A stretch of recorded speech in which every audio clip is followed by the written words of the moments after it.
I want to thank you for your attention and for the opportunity you're affording me to share my thoughts on this ever important issue. My name is Mike Nunnenkamp, and my company is Dunn Transportation and Stringing Inc. We are a fourth generation family-owned and operated business that specialized in pipeline work since 1910 and are based in Sherman, Texas. I've been with Dunn for over 20 years, and I've seen my ups and downs with the pipeline industry.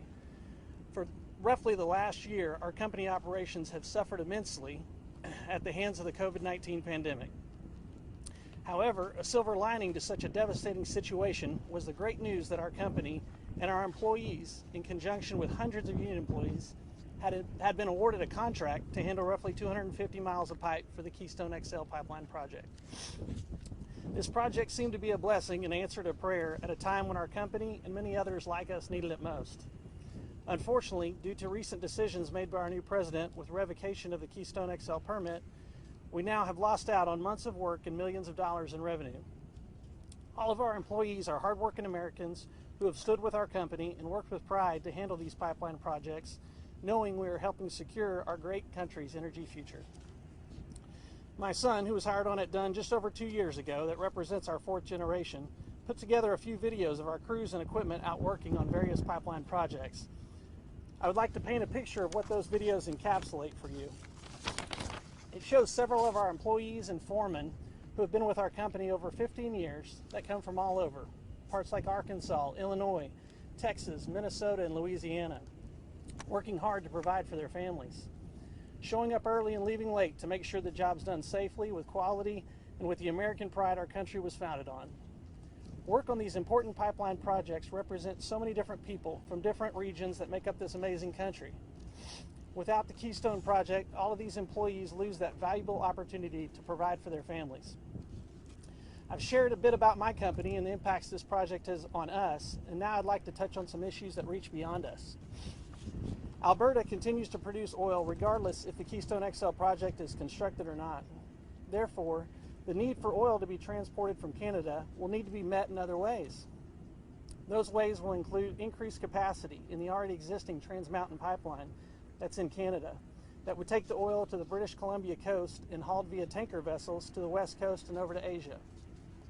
It will also be transported via rail cars and trucks through the United States and down to the Gulf Coast.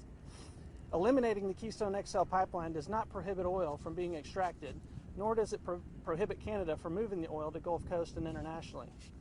Therefore, the only ones that are hurt by the cancellation of Keystone XL are American companies that now don't get to participate in the construction activities like my company.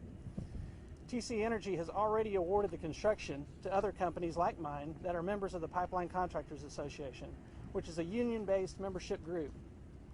These companies include Bernard Pipeline, Associated Pipeline Contractors, Michaels Corporation, Precision Pipeline, Price Gregory, and U.S. Pipeline. All of them employ hardworking United States union employees.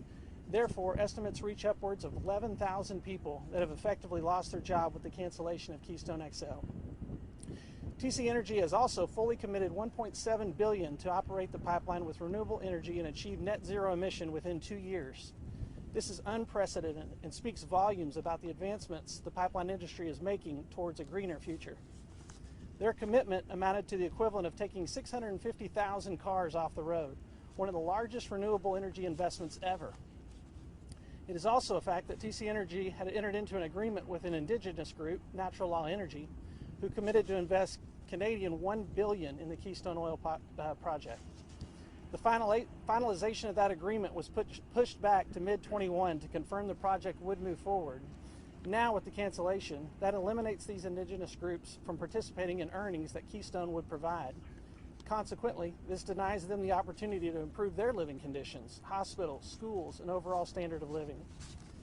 It would be an oversight not to mention the economic impact that losing this project has on so many cities and states that this pipeline would pass through.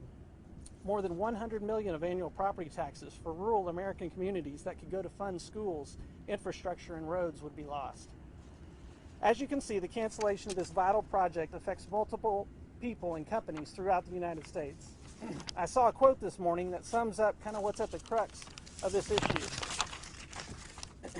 that I want to share with you from the U.S. Chamber of Commerce office. It said, "There's never a good time to disrupt domestic energy production, especially during a pandemic. but doing so at a time when our nation is in need of economic recovery is especially counterproductive and short-sighted. Thanks for your time today, and God bless.